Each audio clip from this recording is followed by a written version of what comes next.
Hello friends and students, welcome to my YouTube channel Schooling and Preaching by Ashish Sadhu. আজ আমি তোমাদেরকে degree শেখাবো। Degree তোমরা জানো ডিগ্রি তিনটি, পজিটিভ, কম্পারেটিভ অ্যান্ড সুপারলেটিভ। প্রথমে ওয়ার্ড ভিত্তিক একটু আলোচনা করি। কেন ডিগ্রি তিন রকমের কেন হইতে গেল? মনে করো গুড, আমরা বলছি গুড। গুড মানে ভালো। গুডের comparative better, superlative best. Good, better, best এরকম মুখস্থ করি আমরা। Tall, taller, tallest. Beautiful, more beautiful, most beautiful. Short, shorter, shortest. Red, redder, reddest. White, whiter, whitest. এগুলো সেন্টেন্স নয়, এগুলো ওয়ার্ডে গেল। নিচের ক্লাসে এগুলো পড়ানো হয়। আরেকটু উঁচু ক্লাসে 9, 10, 11, 12 লেভেলে আমরা ডিগ্রি চেঞ্জ করি, সেন্টেন্স ভিত্তিক চেঞ্জ করি। এটা ওয়ার্ড ভিত্তিক চেঞ্জ হলো। গুড থেকে বেটার, বেটার থেকে বেস্ট, তিনটে ডিগ্রি। গুডটা পজিটিভ, বেটারটা কম্পারেটিভ, বেস্টটা সুপারলেটিভ। কিরকম এগুলো আমরা ব্যাকরণে ব্যবহার করছি। দেখো, যখন মনে করো এক্সাম্পল দিচ্ছি আমি, তুমি একটা জিনিসকে, একটা জামাকে বললে এটা গুড। একটা জামা তোমাকে দোকানদার দিল, তুমি বললে এটা গুড, এটা তুমি কিনলে, হ্যাঁ আমি এটা কিনছি, এটা গুড। কিন্তু তোমাকে মনে করো দোকানদার দুটো জামা দিল, দুটো জামা, তখন তুমি বলছো এটা বেটার, দুটোর মধ্যে এটা বেটার, আমি এটা নেব। এখানে কিন্তু গুড কথাটা ঠিক হচ্ছে না। গুড দুটোই, দুটোর মধ্যে যখন আমরা বেশি গুড বলছি সেটা হচ্ছে বেটার। তারপর বেস্ট। বেস্টটা কখন? বেস্ট মানে সবচেয়ে ভালো। আমরা জানি 10টা জামা দিল, 10টা জামার মধ্যে তুমি একটা বাছাই করে নিলে, একটা চুজ করলে বা লাইক করলে, তুমি তখন বলছো এটা বেস্ট, এটা আমি নেব। তাহলে গুড হচ্ছে সাধারণ, মানে পজিটিভ ডিগ্রি। তখন সাধারণ একটা অ্যাডজেক্টিভ, এগুলো কিন্তু সব অ্যাডজেক্টিভের খেলা হবে, অ্যাডভাব হয়। অ্যাডজেক্টিভটাই বেশি ব্যবহার দেখি আমরা। গুডটা হচ্ছে পজিটিভ, বেটারটা কম্পারেটিভ, আর বেস্টটা সুপারলেটিভ।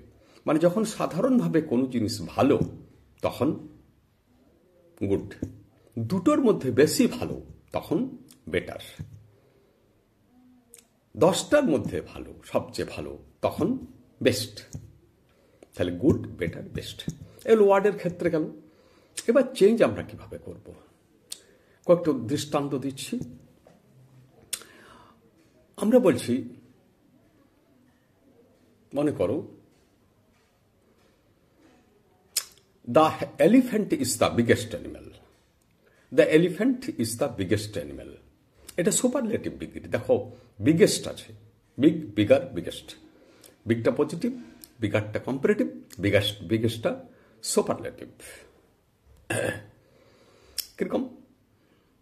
এটা হচ্ছে সুপারলেটিভ ডিগ্রি। তখন বলছি যে হাতি সবচেয়ে বড় জন্তু। The elephant is the biggest animal. হাতি সবচেয়ে বড় জন্তু। The elephant is the biggest animal. এক সেকেন্ড।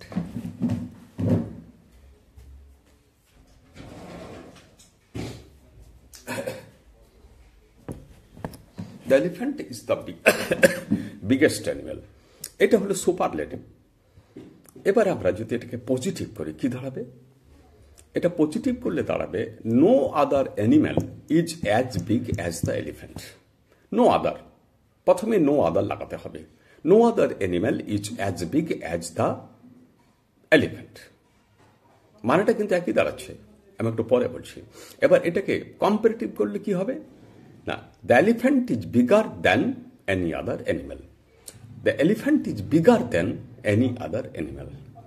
এটা হয়ে গেল কম্পারেটিভ। তাহলে প্রথমে যখন আমি বললাম the elephant is the biggest animal, এটা সুপারলেটিভ। এটা সুপারলেটিভ, এটার মানে হচ্ছে হাতি সবচেয়ে বড় জন্তু।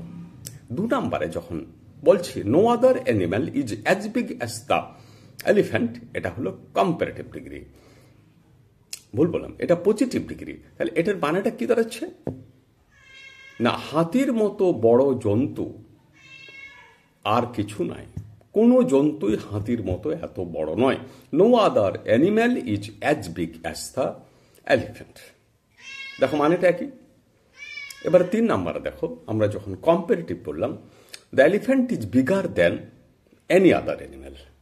মানে তখন একটা একটা করে তুলনা করছি, যে কোনো জন্তুর থেকে যে কোনো জন্তু যদি আলাদা আলাদা জন্তুকে ধরা হয়, তাহলে প্রত্যেকের ক্ষেত্রেই দেখা যাবে যে প্রত্যেকের থেকেই হাতিটা বেশি বড়। তাই জন্য বলা হয়েছে the elephant is bigger than any other animal. আরেকটা দৃষ্টান্ত দিচ্ছি। Robin Babu is the richest man in the village. Robin Babu is the richest man in the village. দেখো, বুঝতে পারছো, এটা রিচেস্ট আছে, রিচেস্ট অর্থাৎ এটা সুপার আছে, সুপারলেটিভ ডিগ্রি। সুপার কথাটার অর্থই হচ্ছে সর্বোচ্চ। তাহলে এখানে বলতে চাওয়া হচ্ছে যে রবিন বাবু গ্রামের মধ্যে সবচেয়ে ধনী লোক। এটা সুপার চলে গেল। এবারে আমরা পজিটিভ করব, কি হবে? No other. প্রথমে নো আদার লেগে দাও। No other man in the village is as rich as Robin Babu. No other man in the village is as rich as Robin Babu. অর্থাৎ রবিন বাবুর মতো এত ধনী গ্রামের মধ্যে কেউ নাই। এবার আমরা কম্পারেটিভে আসি। এটা কি হবে? এখানে নো আদার নয়, এখানে যেমন সুপারলেটিভ শুরু হয়েছিল নামটা দিয়ে, রবিন বাবু সাবজেক্ট দিয়ে।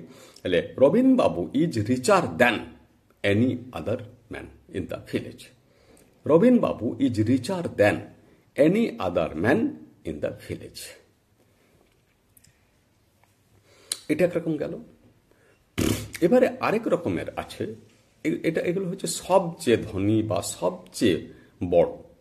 কিন্তু আরেক রকমের ব্যাপার আছে যেখানে আমরা দেখি যে সবচেয়ে নয় কিন্তু অন্যতম। মানে অনেকের মধ্যে একজন ধনী বেশি বা একজন বেশি দরিদ্র, এরকম। একমাত্র সবচেয়ে ধনী নয় কিন্তু ধনীদের মধ্যে একজন, সবচেয়ে দরিদ্র নয় কিন্তু দরিদ্রদের মধ্যে একজন। মনে করো আমরা বলছি Dinesh Babu is one of the poorest man in the village. এটা ওয়ান অব দ্য বলেছি, মানে এখানে দীনেশ বাবু কিন্তু গ্রামের মধ্যে সবচেয়ে দরিদ্র নয়। কিরকম দরিদ্র? মানে গ্রামে যে কয়েকজন দরিদ্র আছে তাদের মধ্যে দীনেশ বাবু একজন। ওয়ান অব দ্য লিখেছে, খেয়াল রাখবে এটা ভালো করে। এবার আমরা যেটাকে পজিটিভ করি, দেখো আগের ক্ষেত্রে যখন সবচেয়ে ধনী সবচেয়ে দরিদ্র তখন ছিল নো আদার, কিন্তু এই ক্ষেত্রে যখন অন্যতম তখন কি হবে? তখন ভেরি ফিউ মেন, এখানে বহু বচন হবে, in the village is as poor as Dinesh Babu. Very few man হবে না, মেন এখানে সবচেয়ে বহু বচনে যাবে, প্লুরাল নাম্বারে যাবে। Very few main in the village is as poor as Dinesh বাবু। এটা হয়ে গেল কম্পারেটিভ। ভুল বললাম, এটা পজিটিভ হয়ে গেল। এবার কম্পারেটিভ কি হবে? না, ওই আগের মতো প্রথমে দীনেশ বাবু নামটা লেগে যাবে। Dinesh Babu is poorer than most other men in the village. Poorer than most other. প্রথম ক্ষেত্রে কিন্তু যখন সর্বোচ্চ হয় তখন কিন্তু এনি আদার হয়, কিন্তু এখানে মোস্ট আদার মানে বেশিরভাগের মধ্যে, অনেকের মধ্যে এই দীনেশ বাবু গ্রামের মধ্যে অন্যতম দরিদ্র ব্যক্তি। আরেকটা দৃষ্টান্ত দিই এইটারই। Nazrul is one of the greatest poets. এটাকে সবসময় বহু বচন থাকবে, পয়েট নয়, পয়েটস।